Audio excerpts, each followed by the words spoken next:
Thank you so much for your support of DIFD. Over the past year, together you've hosted over 35 events, and we've seen amazing energy across schools, hockey arenas, workplaces, you name it.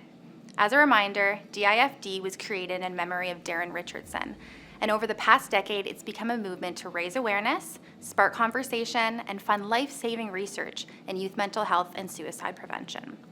Every event, every conversation, and every dollar raised brings us closer to a future where fewer young people are at risk, and where more people get the help they need when they need it.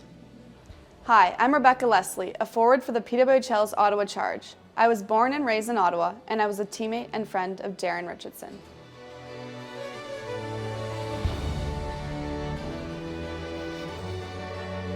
One thing I've learned, both from losing Darren and from my years playing hockey, is that you never truly know what others might be going through. Sharing the message of DIFD with my teammates, young athletes, and our community has meant a lot to me. It's helped create space for important and difficult conversations, reduce stigma, raise funds, and remind us to lean on each other. It also means a lot to say thank you to you as a fellow supporter of DIFD. Every action, no matter how small, adds up to something bigger.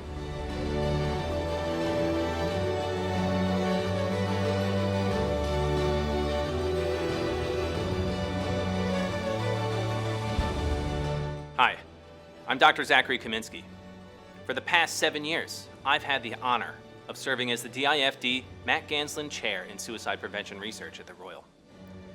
Suicide remains the second leading cause of death among young people in Canada, and that continues to drive my work every day. Over the past year, we've made meaningful progress, and I'd love to share a few highlights with you. Together, with partner organizations in Ottawa, we're growing our Youth-Nominated Support Team program. This intervention helps young people leaving the hospital identify trusted adults in their lives. We then train those adults to provide weekly, supportive contact during this high-risk period. We've seen a significant drop in suicidal thoughts just 6 weeks after hospital discharge. Many youth have told us they no longer have a plan to end their life. Because of this success and your support, we're expanding the program to welcome referrals from Queensway Carleton Hospital and the University of Ottawa's Student Health Services Centre. In many areas of medicine, like cancer or diabetes, blood tests help diagnose and treat illness early. That hasn't been possible in mental health care, yet. Through the study of human epigenetics, we're looking for biological patterns that can guide the development of the first blood test for mental illness. So far, we've found promising patterns in people with postpartum depression. This fall, we hope to be able to offer the first ever blood test for postpartum depression directly into the hands of clinicians, a world first. Artificial intelligence is full of potential, especially in healthcare.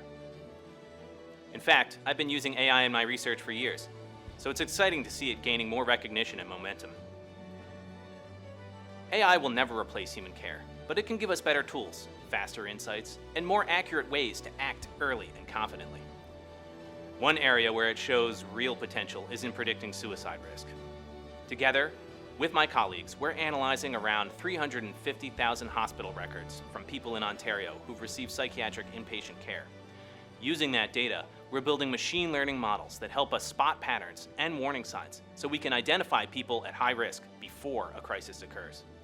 These models won't just help us predict risk, they'll also help hospitals improve the care they provide during a patient's stay, improving safety and outcomes.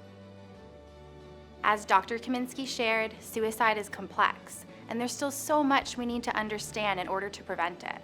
But thanks to your support, we're seeing breakthroughs that weren't possible before.